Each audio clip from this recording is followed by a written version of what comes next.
SG Consultancy Services. Study MBBS in Russia, Philippines, Uzbekistan.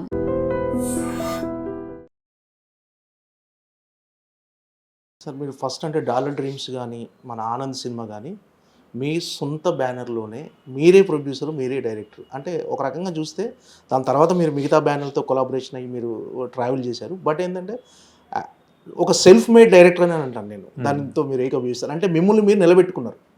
First 2 సినిమాలు ఏంటంటే మీరే produce చేసుకున్నారు, మీ సేవింగ్స్తో మీరే డైరెక్టరు, మిమ్మల్ని మీరు నిలబెట్టుకున్నారు. ఇప్పుడు మాత్రం కొలాబరేట్ చేస్తూ వేరే వాళ్ళ కొలాబరేషన్తో వెళ్ళిపోతున్నారు. ఈ సెల్ఫ్ మేడ్ డైరెక్టర్ అంటే మిమ్మల్ని మీరు ఒప్పుకుంటారా?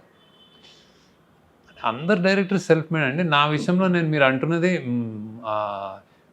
అదేంటి ఎకనామిక్స్ అంటే క్రియేటివ్గా ప్రతి వాళ్ళు వాళ్ళు స్టోరీ రాసుకుంటారు, తీస్తారు. నేను అంటున్నది నాకు సపోర్ట్గా నేను మనీ కానీ అంటే ఆ కష్టాలు కొంచెం ఎదురు అంటే అది నిలబడ్డాను. డైరెక్ట్ క్రియేటివిటీతో పాటు ఫైనాన్షియల్ కూడా అదే ఇప్పటిదాకా కంటిన్యూ అవుతుంది. అంటే అక్కడి నుంచే నేను కొంచెం అదేంటి మా టీం జస్ట్ నేను డైరెక్షనే కాదు కానీ ఒక టీం నేను చేసి డైరెక్షన్ టీం బిల్డ్ చేసినప్పుడు వీళ్ళందరూ చేసినప్పుడు వాళ్ళు అన్ని పనులు మేము సినిమాని ఆల్మోస్ట్ జాగ్రత్తగా ఒక జస్ట్ డైరెక్షన్ నేను వచ్చి రాశాను, మీరు అందరూ అరేంజ్ చేయండి, నేను వచ్చి తీస్తాను అనేది అలాంటి ప్రొడ్యూసర్ చాలామంది ఉన్నారు. అంటే అలాంటి ఫెసిలిటీస్ ఇచ్చి చేసేది కానీ నేను అది నేను మా టీం చేసుకుంటూ వెళ్ళాం. సో అది ఇప్పటికి కూడా అదే కంటిన్యూ అవుతుంది ఎక్కువ. అందుకే అమిగోస్ క్రియేషన్స్ని కో ప్రొడ్యూసర్ లాగా అంటే ప్రెజెంట్స్ లాగా ఉంటుంది అనమాట బేసిక్. ఎందుకంటే మా టీమే ఎక్కువ చేస్తాం బేసిక్. ఈ ఆఫీస్లోనే చాలా జరుగుతూ ఉంటాయి అన్ని, అంటే లొకేషన్స్ కానీ ఎతకడం కానీ చూడటం కానీ ఎగ్జిక్యూషన్ కానీ ప్లానింగ్ కానీ కాస్టింగ్ ఆడిషన్స్ అన్నీ జరుగుతూ ఉంటాయి. ఫుల్ లైఫ్ సైకిల్ అంటే చేస్తాం మేము. సో నేను జస్ట్ ఒక డైరెక్టర్గా జస్ట్ అట్లా వచ్చి అది చేయలేదు ఇప్పుడు. ఈ 10 సినిమాల కథలు పద్మారావు నగర్లోనే పుట్టాయి, ఇక్కడే కూర్చొని అంటే మీరు అంటే సినిమా ప్రపంచానికి దూరంగా అంటే సినిమా ప్రపంచం అంటే film Nagar, Banjara hills, Jubilee hills, మీరు మాత్రం పద్మారావు నగర్లోనే ఈ 25 సంవత్సరాలు ఉండి ఇక్కడే ఆ 10 కథలు పుట్టాయి సార్. ఇక్కడ పుట్టాయి కొన్ని, అంటే కొన్ని అమెరికాలో కూడా అంటే ఆనంద్ అమెరికాలో థీసిస్ రాసింది స్క్రిప్ట్, అంటే ఇక్కడే అన్ని ఇక్కడ రాసి ఇక్కడ కూర్చొని రాసినాయి. ఓకే, అంటే మామూలుగా ఒక సిట్ వచ్చిన తర్వాత అందరూ ఏ జూబ్లీ హిల్స్ బంజారా హిల్స్ షిఫ్ట్ అయిపోయి అక్కడ 2 ఆఫీసులు తీసేసి ఇంకో అక్కడ ఒక ఇల్లు చేసి మీరు మాత్రం పద్మారావు నగర్లోనే ఇంకా కంటిన్యూ అవుతుంది. ఏంటి సార్ అనుబంధం మీకు? అంటే జస్ట్ ఇక్కడ హ్యాపీగా అనిపిస్తుంది. హ్యాపీగా నేను అలవాటైన ప్రపంచం అది. నేను జస్ట్ అట్లా కొంచెం రెసిస్టెన్స్ ఉంటుంది నాకు, సరదాగా ఉన్నాయి ఇక్కడ తిరిగిన ఈ రోడ్లు ఇవన్నీ, ఇక్కడ తిరిగిన పార్కులు, ఇక్కడ తిరిగిన షాపులు, ఇవన్నీ నాకు కొంచెం అలవాటు. ఇక్కడ చదువుకున్న స్కూల్ ప్యాట్రిక్స్లో చదువుకున్నాను. సో ఇవన్నీ నాకు, అండ్ మా పేరెంట్స్ ఇక్కడే ఉన్నారు కాబట్టి ఇంకా అంటే ఫాదర్ చనిపోయారు కానీ అందరూ ఇక్కడ ఏదో ఇక్కడ మా ప్రపంచం ఒక ఎమోషన్. అంటే మొన్న మీరు ప్రెస్ మీట్లో కొంచెం ఎమోషనల్ అయ్యారు సార్. ఎందుకంటే ఎప్పుడు శేఖర్ కమల గారిని అలా చూడలేదు. అలా అంటే ఎందుకు అంటే సక్సెస్ వచ్చింది కాకపోతే ఆ ఆనంద బాష్పాలా లేకపోతే ఒక చిన్న ఎమోషనల్ అయ్యారు సార్ మీకు? అది అంటే ఈ సినిమా కొంచెం చాలా తీసుకుంది యాక్చువల్. అంటే చాలా రోజులు అంటే జనరల్గా అన్ని సినిమాలు ఒక ఎత్తు, ఈ సినిమా కొంచెం ఎక్స్ట్రాగా అంటే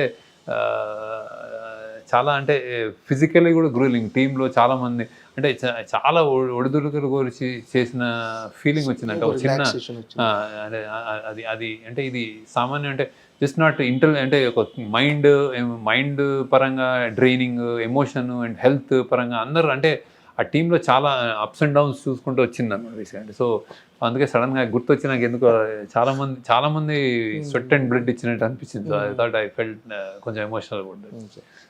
సార్ మీకు సపోర్టింగ్ ఉన్న మీ టీం గురించి చెప్పండి సార్. మీ టీంలో అంటే చాలా ఆల్రెడీ సక్సెస్ మీట్లో కూడా అందరినీ పరిచయం చేశారు మనం. కరెక్ట్, అందరికీ అంటే నాకే కాదు, ఇప్పుడు నాగార్జున గారికి, ధనుష్ గారికి, అందరికీ వాళ్ళ పేరున తెలుసు. అంటే they know how important they are. అంటే తోటి తరణి గారికి అంటే so they are my backbones అనమాట, అంటే పిల్లర్స్ అని చెప్పాను అలానే అనమాట. సో ఇది ఎస్పెషల్లీ రైటింగ్ చైతన్య పింగళి చాలా అంటే ఆమె చాలా అంటే ఆమె ఆల్రెడీ సాహిత్య అకాడమీ విన్నారు. సో దీంట్లో చాలా పాత్ర ఉంది. అంటే ఎమోషన్ కంటెంట్ బేసిక్ అంటే ఇది ఒక థ్రిల్లర్, ఇది ఒక యూనిక్ పొజిషనింగ్ వచ్చింది సినిమాకి యాక్చువల్. అదేంటంటే థ్రిల్లర్గా, స్ట్రేట్ థ్రిల్లర్గా ఒక 10,000 కోట్లతో ఒక గొప్పటి దగ్గర నుంచి ఒక బిచ్చగాడు తప్పించుకున్నాడు అంటే అది ఒక thriller cat and mouse game straight అవ్వచ్చు.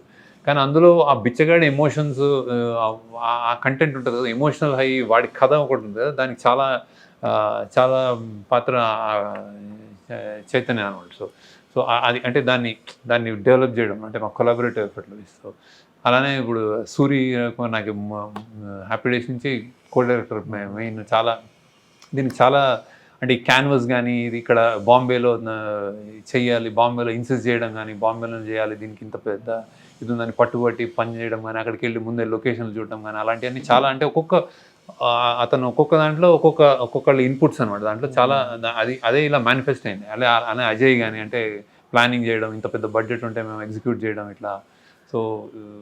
సో వీళ్ళందరూ అంటే చాలా మటుకు సూర్యులు అంటాడు సెకండ్ యూనిట్ కెమెరామెన్ వర్క్ చేశాడు. అంటే నేను ఇక్కడ చేస్తుంటే అక్కడ బాంబేలో 2-3 లొకేషన్స్లో ప్యారలల్గా ఇంకో లొకేషన్లో షూట్ చేయడం కానీ అట్లా. సో దే లాట్ ఆఫ్ ఈ టీమ్ వర్క్ చాలా బాగా ఎక్స్టెన్సివ్లీ అవసరం వచ్చింది చేసిన సినిమా అనమాట. సో అందుకే ఇంత పెద్ద క్యాన్వాస్ బాంబేలో అంత చేయడం ఇలాంటి సీన్స్ సాధ్యం కాదు ఇంత టీం వర్క్.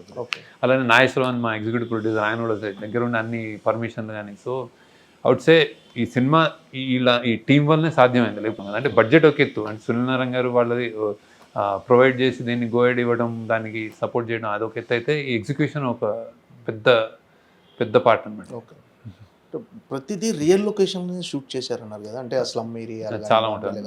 అంటే అది అంత రిస్క్ ఎందుకు అని అనుకున్నారు సార్? అంటే అంత రిస్క్ తీసుకోవటం అవసరం? డెఫినెట్గా ఒక సెట్ వేస్తే ఈజీగా తక్కువ వర్కింగ్ డేస్లో అయిపోయేది కదా. నేను ముందు నుంచి ఎక్కువ నేను అలానే నాకు అలవాటు అలానే చేశాను.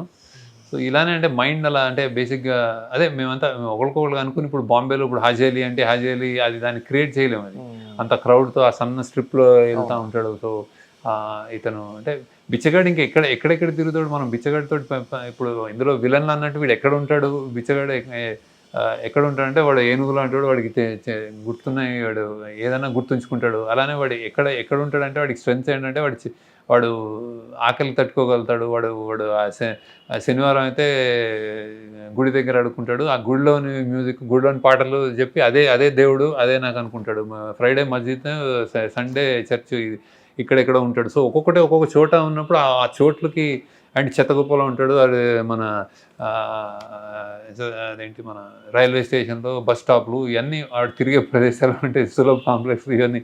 సో ఇవన్నీ ఒకటని వేయలేము కదా. సో వాడి ట్రావెల్ జర్నీ ఆడు పారిపోతుంటే ఇంకా బాంబేలో ఎగ్జాస్టివ్ చూపించాల్సి వచ్చింది. సో అందుకు రియల్గా వెళ్ళామన్నాడు. అందుకే ఇది తేడా అంటే ఈ సినిమా ఈ క్యాన్వాస్ మూలనే ఒక విజయం సాధించాలనుకుంటున్నాను. ఇంత విజయం అంటే కాకతాళీయమో లేకపోతే అదృష్టమో కానీ మీరు ఈ స్టోరీలో చెప్పిన ఒక మెయిన్ థీమ్ ఏదైతే ఉందో ఆ థీమ్కు ప్రజెంట్ ఇన్సిడెంట్ ఒకటి కలిసింది సార్. అంటే చమురు నిక్షేపాలు అరేబియా మహాసముద్రంలో ఉండటము, వాటి చుట్టూ అల్లుకున్న కథ.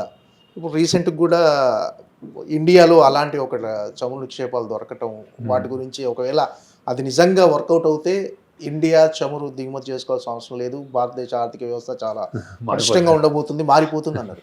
అంటే అది మీరు ముందు ఊహించారా ఇలా? కథ అంటే అది ఇది పెద్ద ఊహించాను అనుకోను. బేసిక్ ఏముందంటే అంటే ఇండియాలో ఉన్న రీసోర్సెస్ ఏంటంటే మీరు ఇండియా అంటే సడన్ గా దొరికితే ఇప్పుడు మన నల్లమల్లో యురేనియం అని పడ్డారు కదా. అంటే సంథింగ్ ఏదో అంటే